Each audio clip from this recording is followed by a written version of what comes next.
Dr. Edna You can Chukura. call me Dr. Edna. That's fine. I know, but I want your last name Yeah. too. Chukura. Chukura. Chukura. Bam. Okay, Dr. Edna Chukura. You are Nigerian. I am.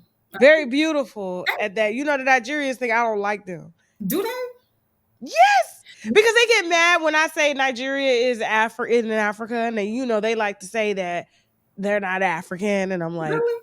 You they say they're Nigerian. It's a whole blog spear on this.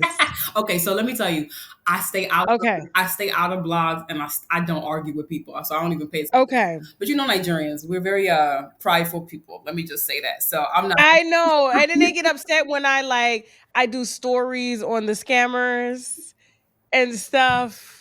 And I'm like, this is my job. And they be like, but it's totally Nigerian. I'm like, but those are the ones that happen to come up that is scam. I do white collar crime too. She said it's equal opportunity. Yes. I'm like, y'all ain't saying nothing when I talked about, all these other scammers and stuff like that. But anyway, but no, I'm glad that we finally got a chance to get you on. You were actually referred, and I got to start, I said, I like a sister that's a doctor that can speak on some things. Yes, ma'am. Let's do it. Yes.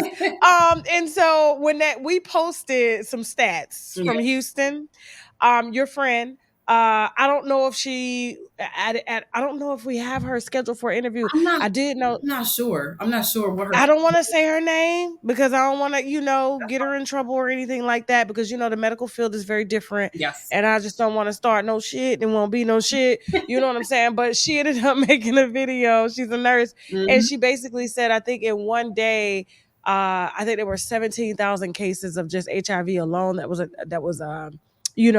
diagnosed in one day in Houston. And then there was a plethora of other STDs and things like that. And so I did reach out to her and asked her to do an interview because people were saying she shouldn't have put that information out. Or did she have HIV? Is that the reason why she was putting it out? Like they were attacking her for letting the public know what the fuck is going on, Right. Just to clarify though, so the initial post that went viral, that that 17, I think it was like 42,000 or some crazy number. That wasn't her. That was somebody who screenshot some statistics from the health department, Texas Health Department. She okay. Did a post talking about her experience at the hospital. She works at a hospital. We're not going to name no names or anything like that. Mm-hmm. And her seeing that constant influx of HIV cases, and we're seeing that across the board. Sure. Oh my gosh. And so she referred you. She said, this is somebody that you need to talk to that can really get down to the business. Because I'm going to be honest with you. I was shocked. Yeah. In one day. So it's not 17,000. That's not true. But our numbers are still bad. Tasha, our numbers are like terrible. So we're going to talk about it. But our numbers are really bad. Our numbers are alarming in terms of how many people we have. And then just the rate in which it's increasing. It's like 10, it's like steady. And this is just in Houston alone. Just in Houston. So I'm a Houston physician. I'm based in Houston. I practice in Houston. And so, getting the numbers, the numbers that I report are always from either the Houston Health Department or the Texas Department of Health. But this is what we're seeing in Houston. Sometimes I speak to Texas in general, but primarily we're going to talk about Houston for sure. Okay, now we're gonna give us a little bit about your background real quick. I know you're Nigerian. You're based out of Houston. What type of doctor are you? I am an internal medicine physician by training and a medical consultant as well. So for those who don't know what an internal medicine doctor does, we do everything internal, right? So all of the organ function, all the systems within, that's what we work with. So we have to have a very broad knowledge of things. And primarily the doctors that you're going to see working in the hospital, taking care of patients, that's us. We stay in the hospital for the majority of things. We can do outpatient medicine and stuff like that. But by and large, we're in the hospital doing that type of stuff. Okay. Well, I'm honored to have you here, especially someone that's actually down there because, I saw the post and I said, whoa. It's hot out here for real. Now, of course, I just want to get right into it. There's this stigma. They're blaming the LGBTQ community for this. You went from actually being poor Gypsy in the beginning. Yeah. That's how you got all the information. And then as you were developing this series, you started to uncover more. You was like, well, we're not dealing with a victim. Well, in the history of ever, Tasha, when have we ever listened to what a murderer says about their victim? No murderer has ever come out and been like, yup, I did it and they were awful and I hated them and that's why I did it. You are going to be the first on record to state that this whole thing that we've ever known about Gypsy Rose was a scam. The only person who should be in trouble for leaking her medical information should be her stepmother. Want it out? Yes. If they didn't want it out there, then they shouldn't have given it to everybody like it was fucking candy. Oh. You gave it to HBO, you gave it to A&E, you gave it to bloggers, you gave it to podcasters, you gave it to the stalker lady on the street that freaking, you gave them to everyone. You can no longer claim that they're private when you gave them to anyone and everyone that spoke to you. And then they tried to turn around and sue me. And sue me because I have them. This is why the government don't like white women, because y'all be finding out everything. The only time I've ever heard of that chromosome deletion is from your parents or cousins, or they're somewhere around there, like in West Virginia, babe. If you don't know this yet, Tasha, Christy admitted on national television that she's the one who split up Ryan and Gypsy and was talking to Ken the whole time, trying to get Ken back together with Gypsy, and she's proud of it. She's proud of it, that she broke up a freaking marriage that her daughter had. A man who really cared about her and introduced her to the new guy to the old fiance. Yeah, I got the old fiance back in her life. So whose baby is it that Gypsy's carrying? Hell if I know. I don't even know if she's carrying one at this point. Oh, hell no. Oh, wait till you hear this. If you don't know this yet. Watch this full program and other exclusive content on www.tashaklive.com. Let me speak to the numbers, right? And I did a post about this because what I don't do is argue with people. I'll let the numbers speak for themselves. But so yes and no, to answer your question, yes and no. So our highest transmission risk, right, in terms of how people contract it, is males who have sex with males. So biological males that have sex with biological males by like 74%. It is the majority. 74%. Yeah. So according to our most recent numbers, in terms of the new diagnoses, right?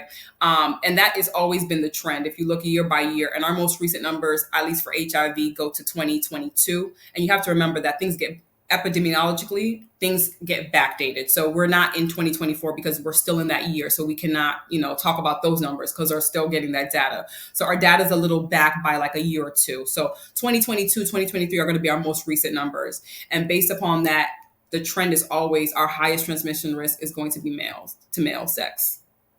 So you can take it as you want. I guess that would fall. The facts are the facts. The facts are the facts, right? So if you are going to say what particular community, by definition, men that have sex with men are homosexual, right? And gay, that is the definition, no slander or anything like that. So that would fall under the guise of the LGBT community, if that's a correct answer.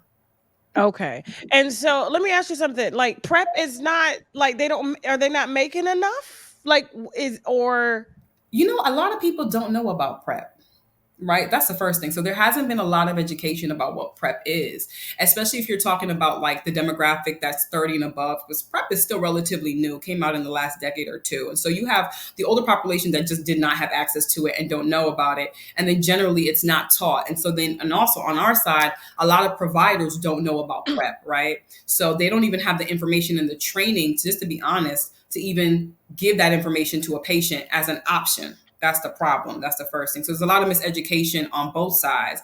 Then the other concern about PrEP is you have, not everyone, and again, I'm not here to stigmatize, but you do have a demographic of people who who take PrEP, but still engage in very high promiscuous behavior because they think it's, I like to say, a get out of jail free card.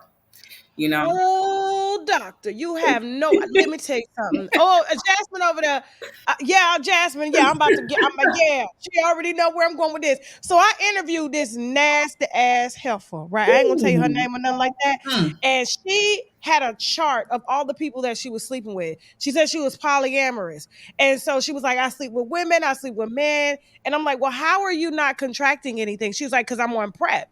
And I'm like, huh? And then she sat her funky ass on my show to tell me that she can do that because she's on PrEP. No, ma'am. I said, well, what does that mean? She said, well, it's 100% effective against HIV. I said, that's a lie. That's like them making birth control 100% effective. That is.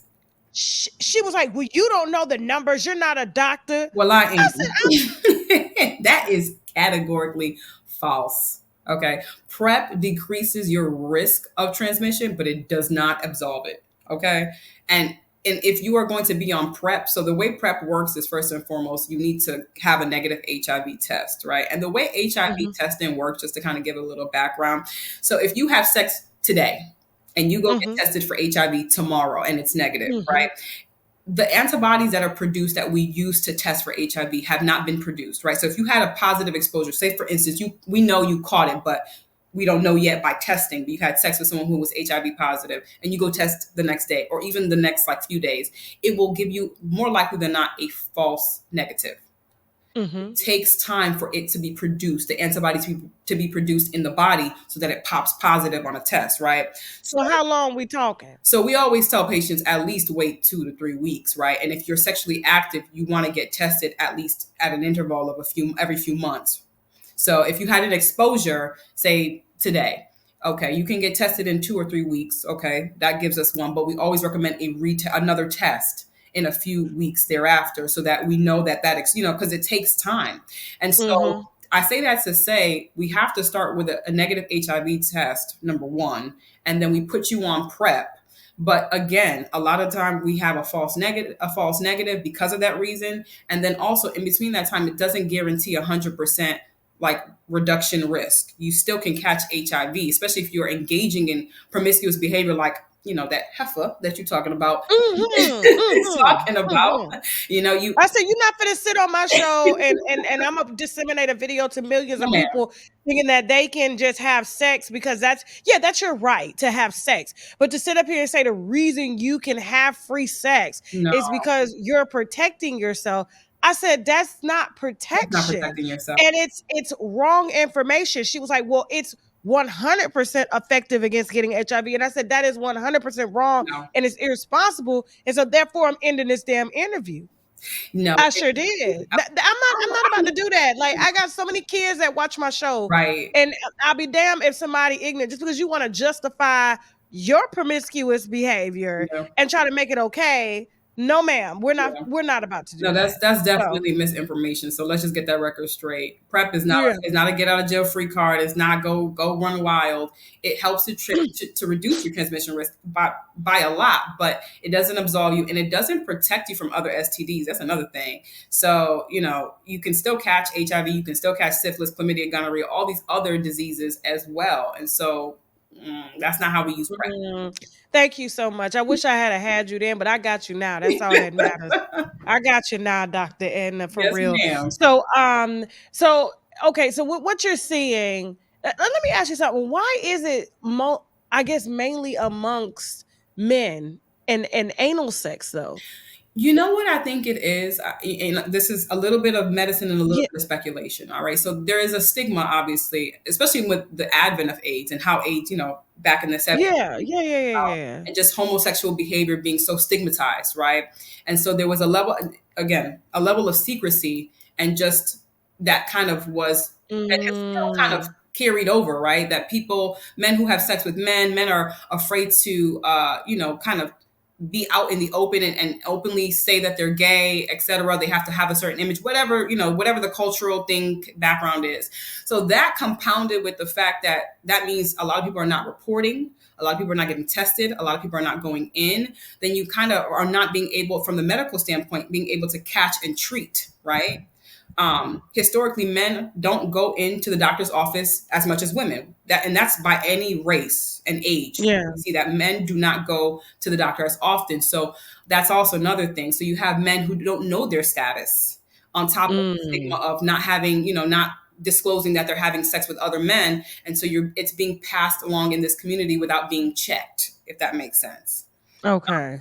That's kind of how I deduced that between medicine and what culture, what we've seen. Okay, I can see that because I'm gonna be honest. I got some friends, a lot of like gay friends, and I'm like, y'all still going to these parties and these bathhouses and stuff, and you just they, they ain't even got to say the name. Let's go. Sasha. I'm be like, y'all crazy. Hell no. There is, unfortunately, there is a lot of promiscuous behavior amongst a lot of different groups of people, Everybody, everybody, right? right? But our highest risk are unfortunately are homosexual males or males who have sex with males. And another thing is we have men who don't identify as homosexual but have sex with men, and they have a hard time grasping that concept. You'd be surprised, I engage in sex with men, but I don't like men. So I'm like, I don't know what that means, but by definition, Okay, that all makes right. this. But They it's need a lot to. of cognitive dissonance. Let me just say that in terms. And as a doctor, when you get someone that says that to you, like, what do you say to them? Like, So for me, I can go uh, from politically correct down to so it just depends on the patient, but education is key first. What we're never going to do is play in my office. I'm not going to sugarcoat things. This is what this is. This is what the definition is. We're not going to change definitions or facts. So I'm going to educate you, and then we're going to have a real conversation, because that's the only way I can help you. You need to come to terms with whatever you need to come to terms with, and we can do that over a course of time. But what we're not going to do is recreate a narrative that's not there, or rework something to fit your ideal. So education and an honest conversation, and then we can move forward. okay, so when we're looking at demographic though, Mm-hmm. so what are we looking at in terms of demographic? Is it more black male? Is it more white male? Latina? Figured you would ask. So Thank you. I always come with the numbers. That's all I always. And so these My bad. numbers, yeah, look, let me tell you, what I will never do is go back and forth. We're gonna talk about the numbers, and we're gonna leave where it's at. Okay. But these numbers here are from the Houston Health Department, okay, and these Okay. represent our 2021 numbers. And this is what I posted in Mhm. my reel, and I actually posted this chart in and of itself. And then I have 2023 numbers for other STDs besides HIV. So let's talk about HIV, because that's the big one, right? So we have Mhm. about 35,000 reported cases of HIV in Houston, just Houston, Okay. Harris County. Houston makes up the majority of Harris County. So we have other little small cities, Pearland, others little Yeah. cities but by and large, Houston makes up the majority. Of the 35,000, about 29,000 are still living. All right, so that's that. So just 29,000 in Houston.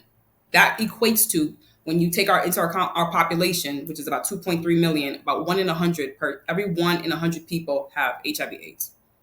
Right. Damn. So I told one of my patients the other day, I said, look, so they were trying to grapple with the number, because he had a positive HIV test. So we're kind of talking about it. He was like, trying to figure out how he got it. Not going to get into his storyline, but I said to him, I said, look, 1 in 100. So you've been to Chapman and Kirby on Sunday in Houston. He's like, hell yeah, I've been to Chapman and Kirby. I said, so Chapman and Kirby's capacity can hold about 600 people. So that means 6 people in there on average have HIV/AIDS.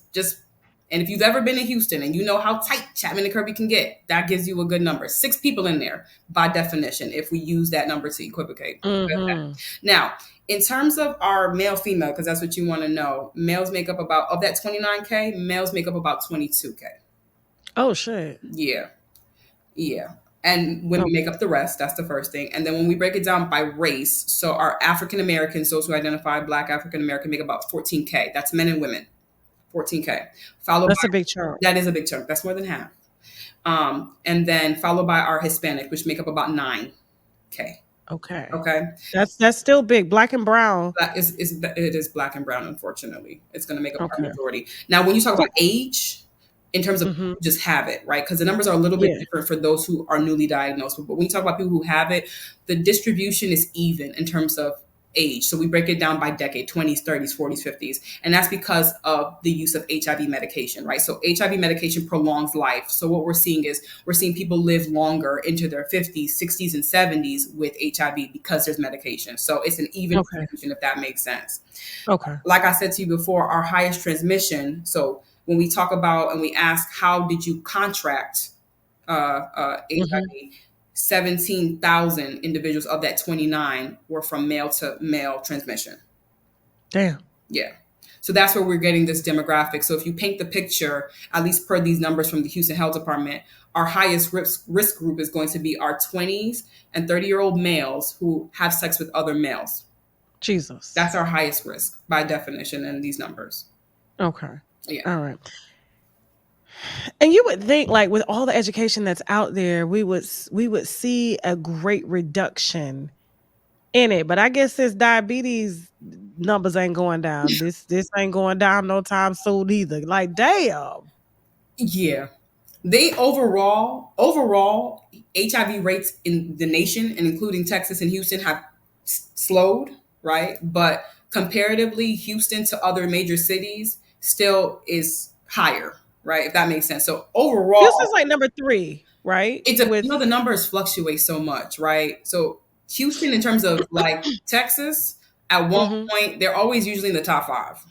You'd be surprised what other cities are in the top 5, like Austin, Dallas, Laredo, Texas is always in there for some reason. I don't know what they're doing at the border, but I would have thought DC, New York, and Atlanta. well, no, I'm talking about just in San Francisco. Okay, just in Texas. Okay, I got you. These are Texas cities. Okay. But yeah, I mean, New York, just because of sheer numbers. California always makes the list. Your bigger states are going to always make the list just because they're bigger. But Houston, in terms of cities in Texas, always rounds out the top 5, no matter what. Damn. Yeah. I mean, there's not that many cities, that major cities in Houston. In Texas, if you want to be honest, it's only like 4, so we can only do that much. But yeah, so those are our HIV numbers. Now, our 2023 STD, so everything outside of HIV. I got these numbers just for this interview, so I was like, let me get some more numbers. Thank you. I appreciate you coming with the receipts. Yes, ma'am. I always come with receipts. So chlamydia, we got about 31,000 people living with chlamydia, reported cases, new cases for 2020. They're the ones that go to the doctor. Yeah, chlamydia and gonorrhea are always our most reported, and are usually higher reported in our females because they are more symptomatic. Women are always likely to be more symptomatic than men just because of our anatomy. So, yeah, women are more likely to experience symptoms, period. So they're more likely to go to the doctor, just, from everything I said before. So that's that. So 31,000 new cases for chlamydia in 2023. Gonorrhea was 11,000 and syphilis was 6,000. Yeah. So we got a lot of numbers. Yeah. Okay. Whew, Jesus. Hot out here. I'm coming down there wrapped in saran wrap, even though I'm married. I always make this joke. I say Houston stands for hookah, hot wings, and herpes. That's what the H stands for, and humidity. So come on, if you want, but just be careful. I tell people it's a good time, but people lose their mind. Houston is a good time. That's where we're doing our wino weekend at this year for New Year's Eve. So yeah, we coming to turn Houston up. But like I said, whatever they get when they get there, it's on their own. They're gonna have to sign a waiver when they come down there with the winos. Okay, we did not get you. You did this on your own. Be careful on your own. Yeah, be careful out here.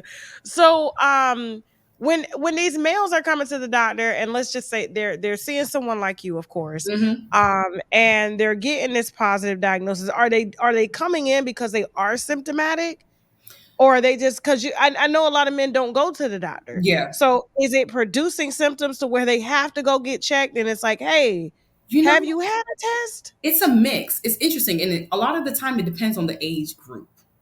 So the older males are coming in because they're concerned on their own, because I hate to be that one, but they've had encounters with younger people. And so they're like, let me get checked, or they're at the insistence of their spouse or whatnot. So the older ones, for whatever reason, I would say that they're on their own fruition, regardless if they have symptoms or not, will come in more often than not. Like, let me just get these tests done. A lot of the younger demographics, so your teens and 20s and 30s, are coming in symptomatic, but a lot of the time HIV does not have symptoms. So a lot of the time we find patients, when we are putting them on PrEP, for instance, like they want to get on medication, but we have to get that HIV test first. That's when we find out a lot of them are HIV positive. Unfortunately, I've had a few of those cases where, like, actually we can't put you on PrEP because you already have this. We have to put you on a full-blown treatment for that. And so, some people come, it's a mix, honestly, Tasha. Some people come in on their own fruition. Some people come in because they're starting new relationships and want to be responsible, like like you should, or about to engage in sexual activity, and they want to know their status, etc. So we get a mix of all types of things. Now, the people that when you do tell them, because I hear, amongst the young people, it's like they don't give a fuck no more. So when they're getting these diagnoses, are they scared, or because they're being told now that they can live a healthy life, that they just like, oh, okay, give me my meds, I'm cool, and then they back out? I will say this. The fear that one had in the 80s and 70s about HIV and AIDS does not seem to carry with some of these patients in their 20s. And I think, yes, you kind of hit it on the head. Not everyone, right? I'm not speaking to the majority, but there are some in there that are like, it's the equivalent of like an infection, a cold, and give me some antibiotics and we're okay. A lot of the patients that I treat, a good majority of them already, like if I'm meeting them for the first time, already have HIV. A lot of our young ones, I would say maybe a fourth. It's actually kind of crazy. They're already on HIV medications because they already have an established diagnosis. We're seeing a lot of that. And so, it's a good thing that we have HIV medication, right? And that you can live a long, healthy life and not die from HIV/AIDS like people were dying in the 70s and 80s. But on the flip side, you have certain demographics that we're talking about that abuse the advances of medication and really disregard the fact that you have something that can help prolong your life that otherwise would kill you. Let me ask you this, because I was reading some articles a few years ago. This is probably, I think I was like around 32 years old. I'm 42. It's around 10 years ago. And they were saying that what they're seeing now with people that have, like, say for instance, you got an HIV diagnosis in this person and that person, and they're both engaging in sex. Like, doctors are still recommending that you use protection, even if someone else has HIV and you're in a relationship together, because it could transmit into an irresistible version of HIV that medicine can't treat. Absolutely. So all HIV is not the same, right? There are different strains, different viruses, some are more aggressive than others. And people are in different stages of HIV, right? So AIDS, for instance, is the final progression of HIV. So it's basically where your immune system can't come back. It's so compromised, right? So there's different stages. And so just because you have HIV and I have HIV, just for, purposes, doesn't mean we have the same type, right? And HIV is a virus. It replicates. It can mutate. So if it comes in contact with a different version, it's going to take those pieces that it doesn't have and create a super infection or a super form of itself. And I saw that, and it was called super AIDS or something, super HIV, a super infection, essentially. Yeah. And so, you still definitely want to use a condom, still want to be on medications, and do everything you can to, not transmit it as if you didn't have it. Even if I'm dating someone who has HIV as well, for sure. Damn, this is really educational. See, it's just nice to have an expert here, because I do read a lot of science, a lot of medicine and stuff like that. Even though I'm not a doctor, I go to my doctor with shit. He's like, "How did you know that?" I'm like, "I was just reading the medical journal." You know what I'm saying? I want to know what the hell going on. You know what I'm saying? Like, it's a study. So even because I have thyroid problems, so I'm always reading the new information that's coming out, the new studies, and how metabolic disease, especially if you come from a family with that is predisposed to diabetes and stuff like that, but based on your diet and lifestyle and stress and all that stuff. I'm always trying to stay on top of it, like, because you never know, and half of the population now has endocrine issues and disorders. Absolutely. And so I want to know what the hell going on. Right. There's something coming out, I want it, like, give it to me. You need to, and the thing about it is, I'm like, you got your phone in your hand, you got everything you need. I mean, granted, not everything on the internet is true. Okay, TikTok is not the source, but I digress. But you can really find some educators and websites that really will teach you and give you the lay of the land for free. And I tell them all the time. It's really not that hard to find. I educate so much on my page for this reason, right? Because a lot of the time, you don't get people that look like me that can identify the same, whatever the case may be, or talk the lingo, or just break it down simply, right? And so there's so many of us on social media that are credentialed, that's not going to give you, bullshit, excuse my language, and give you the information that you need the way you need it. And so there's no reason. There's no excuse. Let's talk about the silent one that a lot of people they tend to ignore because they think it's like not as important. HPV, human papillomavirus. So human papillomavirus is the most common virus. It's an interesting one because it's a sexually transmitted virus for the most part. And it's what it's almost ubiquitous. Like almost everyone has it, unfortunately. Now, HPV is one of those things where in which there's vaccines for it, right? And so they've extended it. You can get it from I think all the way up to age 45 now in terms of Oh vaccines, shit. stuff like that, right? That's if you don't have it. You can still get it if you have it. What? Mm-hmm. See, they don't even talk about that shit. Yeah, right. So well, I'm gonna go get my shot. It's more effective. It's effective if you don't have it. Right? Okay. Any vaccine is best when you don't have it, right? That's it. And HPV is what causes warts, genital warts. For those who don't know, and so yes, get the vaccine. And then people, the vaccine conversation is a whole nother conversation in and of itself. I listen. You see a motherfucker living around here with polio, you gonna get your shot. I don't give a fuck what nobody say. Okay, they be thinking, oh, measles and chickenpox and shit. No, we're talking about the motherfucking polio. Your arms and shit twisted. No. She said, no, ma'am. And people are like, well, polio doesn't exist anymore. I'm like, why do you think polio doesn't exist? What who told you that? Well, first and foremost, it's so uncommon in the United States. And I'm like, it's uncommon in the United States because of vaccines. But not in New York, it's not. Back when there was a mandate, back I think in the 1950s, when polio erupted, there was a nationwide mandate that you had to get a polio vaccine, right? And so you had to get it. And so that was how literally the reduction of polio happened in the United States to the point where people don't, it's eradicated in this country, so uncommon. But you can get your polio vaccine or you don't have to. But you can get your twisted arms if you want to. I just waited to get my kids vaccines. And you don't have to get them all at the same time. I staggered my children. He ain't got to come to this appointment and get 9 shots. No. You can say, okay, I'm going to do 1 shot this week, 1 shot next month. Yeah. As long as by the time they get ready to go to school, they got their shit. There's a schedule that we typically use per guideline. But I tell patients, I don't work with kids, but I always tell parents, work with your pediatrician, right? You can have a game plan with your pediatrician in terms of vaccinations and things like that sort that work for you, that make you comfortable, right? You don't have to come in and give your kids 9 shots at one time. I don't know if I'd be comfortable with that, but you can have a schedule that makes sense and they can still get the immunity that they need. And ask the questions. A lot of people write things off without getting the information that they need to actually make an educated decision for themselves. Yeah.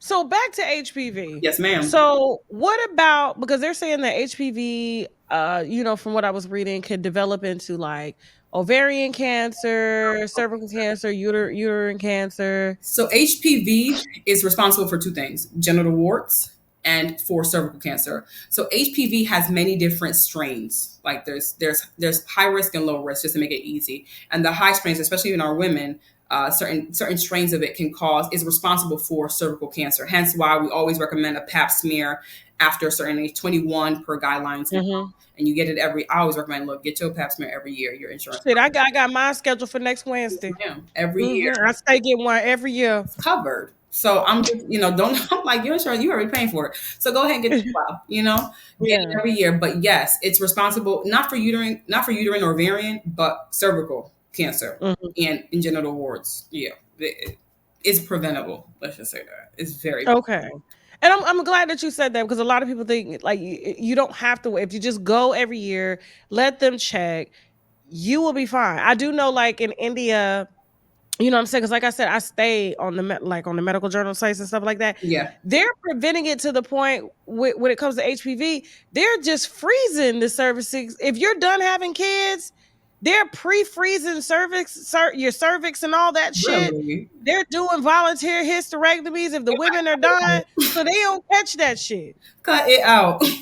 They're over here, you gotta wait till it develop, and then they'll do your cancer treatment. Over there, they we ain't got the money for the cancer treatment, so you done having kids, we're taking this shit out. Let's go. No, our guidelines, and a lot of women don't especially because there's no, unfortunately, HPV screening outside of our cervical pap smear screenings. We don't have any for men. Unfortunately, we don't have any at least standardized screening for men to test them and screen them, right? We only have for women. And so a lot of women come into my office because I do pap smears as well. I'm not an OBGYN, but I'm trained to do pap smears and basic women's care, right? So if you can't get into OBGYN, I got you until I can get you to OBGYN, right? But a lot of women are, told you don't need it every year. Get it every 3 years. Get it. So if you're over 30, some of the there's two governing bodies that we use, right? So we use the let's just say two bodies. I'm not even gonna name them because they're too long. But one recommends every year, and the other one recommends every 3 to 5 years, depending on your age. Now, one is made by a group of men, and let's just say that, and one is made and has recommendations from women. So you go with, let's just say that. I say every year. Because I say if you fucking, you need to be in somebody's doctor's office. You do. You absolutely do. This you can't wait I'm married. I've been married 18 years. Man. 18 years. But I still don't trust that nigga like that. I go get my checkup, and you know what he be standing up and saying? What the doctor say about us? Not about us. How's our health? That's exactly what he be saying. If you ain't got it, I ain't got it. To the doctor next week. I'm good. I was like, you going, and I make his ass go. But he be doing that. What they say? We good. We good out here. All men do that. All men do that. Yes. My man does that too. We good. He waiting on the results too. I'm like, why you waiting? Why you so eager? What's going on? Well, I want to know what you were doing. What? Like, you know what I'm saying? Like, we still go through the fuck shit in the house, but like, I don't care. Like I said, I got 2 kids by this man. I've been married 18 years, but I'm telling you, I just every year, every 3 months, even for internal medicine, I'm in somebody's office. Like, what's up? And I hate to be that one, but it's a red flag. When I'm like, you've been talking to someone for like 2 years, and they've never gone to the doctor, the dentist.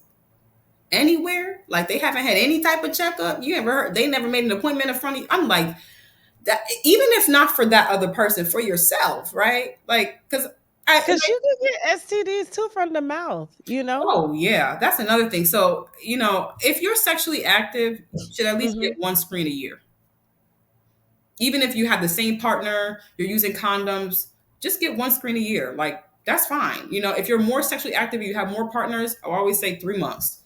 Just go ahead and get it every 3 months. Your insurance will cover it, right? You can't go every day, but you can go every. So what if you got a chart? No, ma'am. Keep the chart. So what? I told you I interviewed a girl and she had a chart. She said, well, I sleep with this person on Tuesday, but then this person sleeps with this person and I sleep with this person. But then I have like 10 partners and they all sleep with each other. And I'm like, you probably sick right now, bitch. You don't even know it. I don't recommend a chart. I don't highly not recommend. I'm like, how does your coochie take it?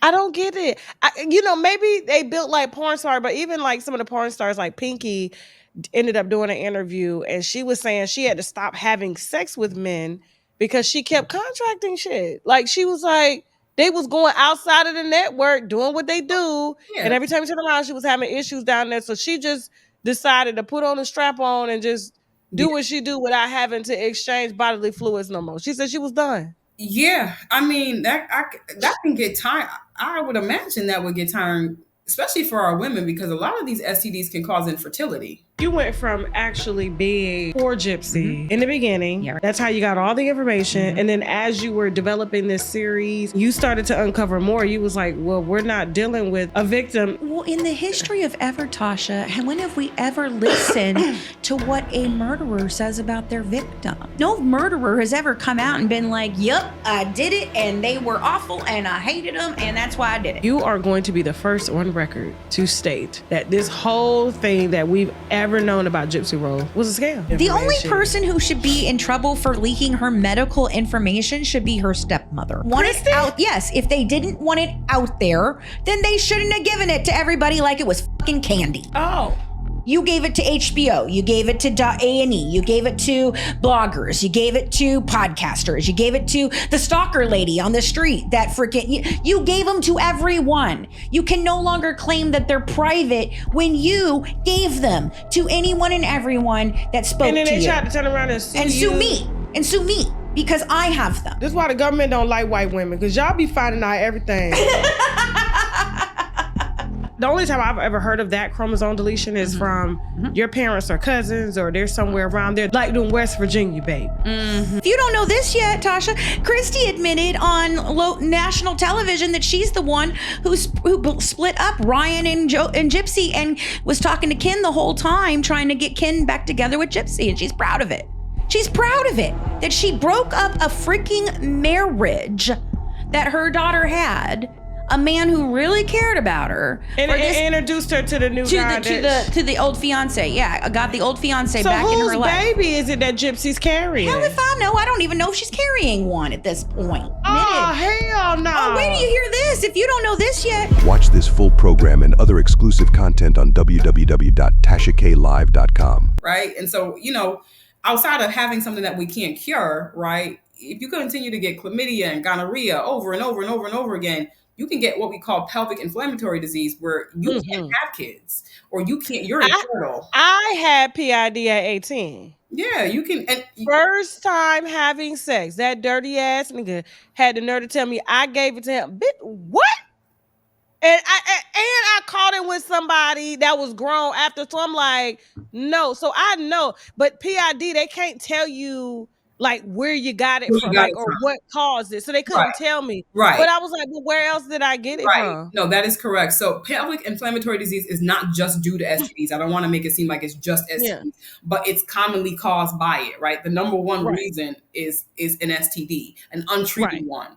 And so I'm like, for that reason, and I'm not saying kids are the end all be all, but if you want to just have a normal functioning system, just be careful, and you just can't keep catching these diseases. Look, it took me one time, first time. Oh no.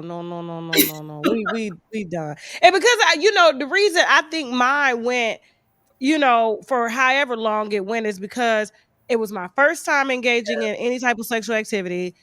Of course, I couldn't go to my mom and them about what was going on. Right. You know what I'm saying? I'm thinking this is a part of like, this is natural. I'm having sex now. I go from, purity to now. These are some of the things that go along with it. Yes. Until I started having pain, and then I had to end up getting a shot. Yep. And a lot of people don't recognize the symptoms. Like, first off, a lot of people don't recognize the symptoms. And then a lot of people don't recognize what's not normal on both sides. Like, that smell is not normal. I've had to tell many women that's not a normal smell. That, if you smell that's a sign of something. That color discharge is not normal. That's not normal. You know what I mean? For men, you having penile discharge when you're not erect is not normal. There are certain things that are not normal. Even if all your friends have the same symptoms, that's not normal. Come to the doctor. Let me get you tested, please. That's why, listen, I'm very, very, I'm transparent about everything. I'm 42 years old.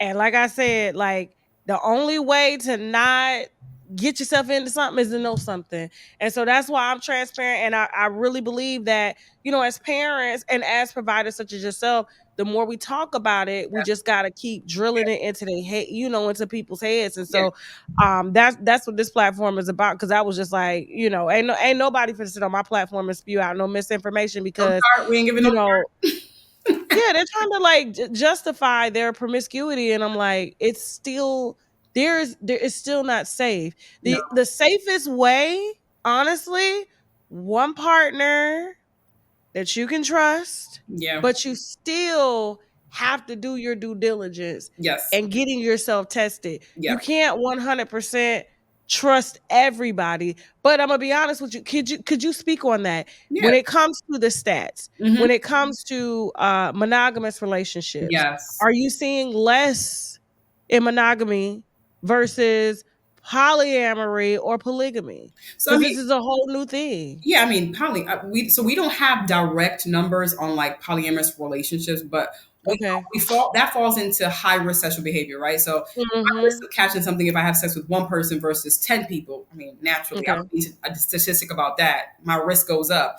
What we do find though is in terms of just outside of the male to male transmission, when we break down our women, right, their highest risk is males.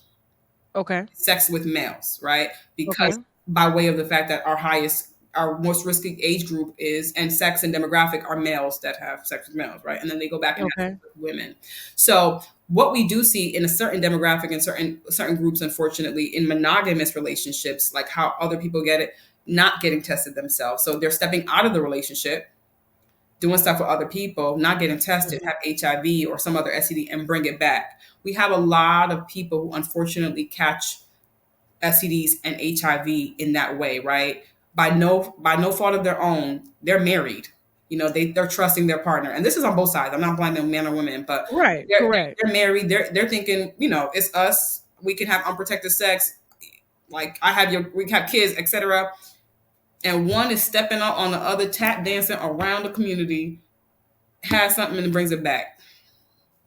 A lot of times, especially in the line of work that I know, women be knowing that they men be cheating. I had a girl the other day go viral and say that she would rather catch an STD from her partner than him have a baby on her.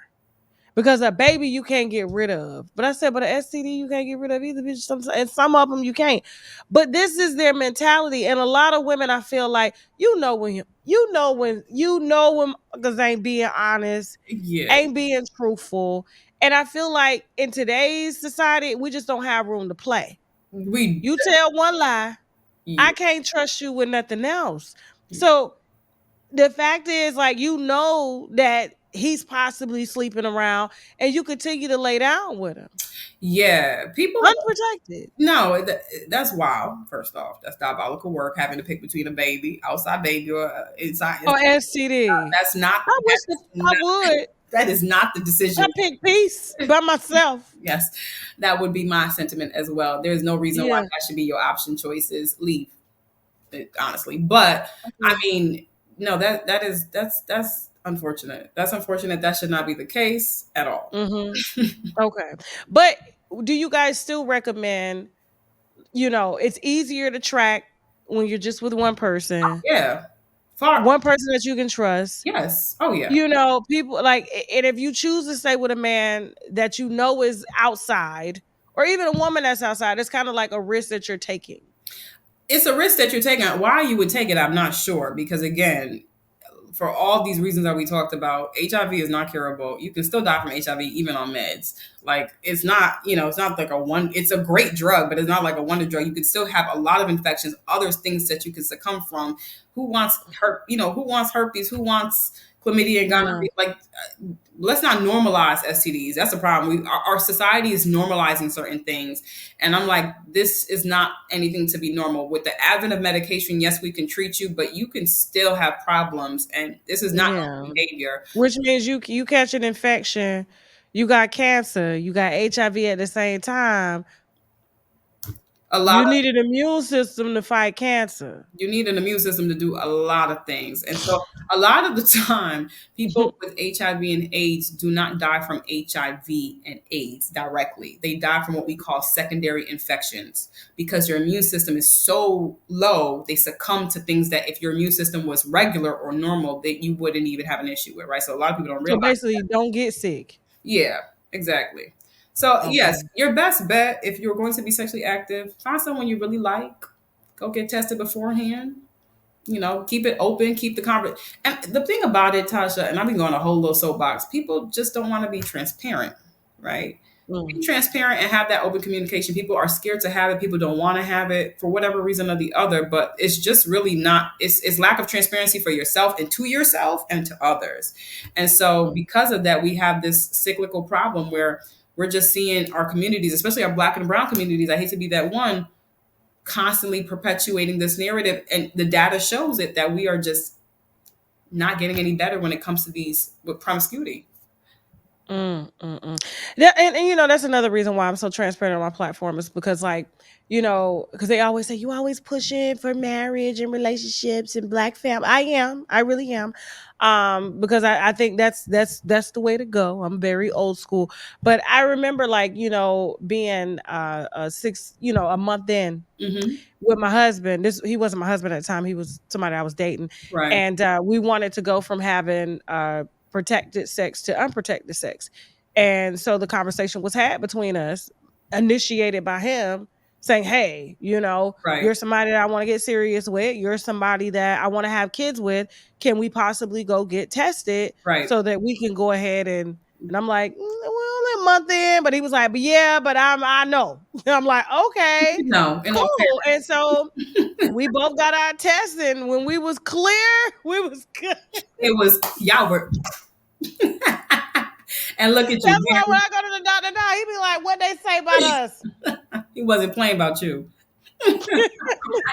He wasn't playing about you. You know, and Oh it Lord Jesus! can be Now, just was as it simple. scary? Because a lot of people don't like to get that reality. Was it scary? It's always scary.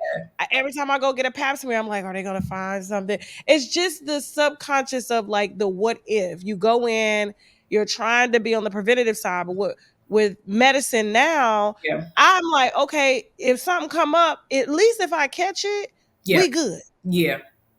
Yes. And that's not Yeah. to take away, like, nobody wants to be at the doctor's office. I'm a doctor Nobody. and I don't want to be Mm-mm, at the doctor's office. You mm-mm, know what I mean? mm. And you work there. I work there and I am the doctor. You know, I barely want what Like, I gotta do these tests on myself. I'm like, let's be quick, fast. But I Yeah. want to know my status, right? I want to know my status.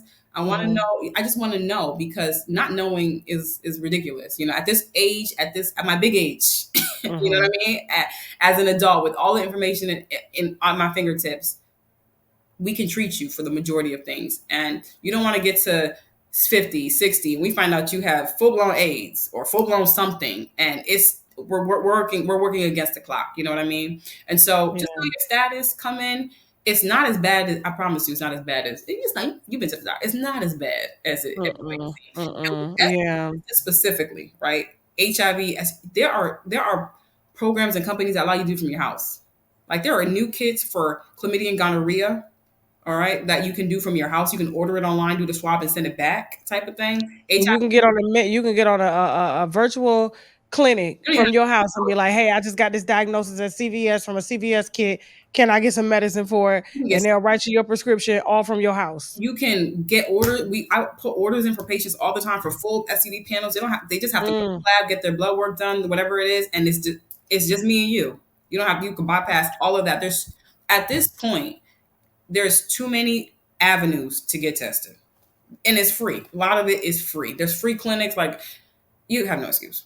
They can you can before even meeting somebody. Like if you want to know if they serious, my days, if I was to enter the dating market, I would have a stack of them in the Right. pantry from CVS. Like, okay, we finna do this. Hold on, swab. We're gonna wait 20 minutes. All We're right. gonna know what we can do. You know what I'm saying? I'll But get I'm still back. probably gonna use protection. Right. But you gonna hit this swab. Open your mouth. Let's go.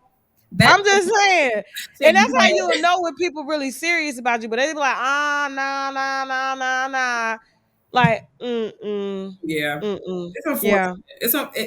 It's unfortunate. We need to change. I'm glad, we're having these conversations like you said, so we can change the narrative because it should be the norm to know someone's status. That's it. Know your status. That should Yeah. be the norm. Not That the should be no what you got. You should have a mic chart up on your phone. This is what your my chart look like. Not how much you make. What's your my chart look? What's what's your your my mic chart chart? look? No credit score. What's my What the chart mic look chart like? say? When the last time you been? Right. My chart say this. What's yours? Let me see And what my so chart yeah, look no. But I appreciate it. And last but not least, because the lesbians run around here thinking they can't catch nothing either. Oh, you can. You can. Um, You can. Okay, so let me HIV is in terms of transmission, it does not need penetration from a man, right? Like it doesn't need to be male to female. HIV is transmitted through certain secretions. So vaginal secretions.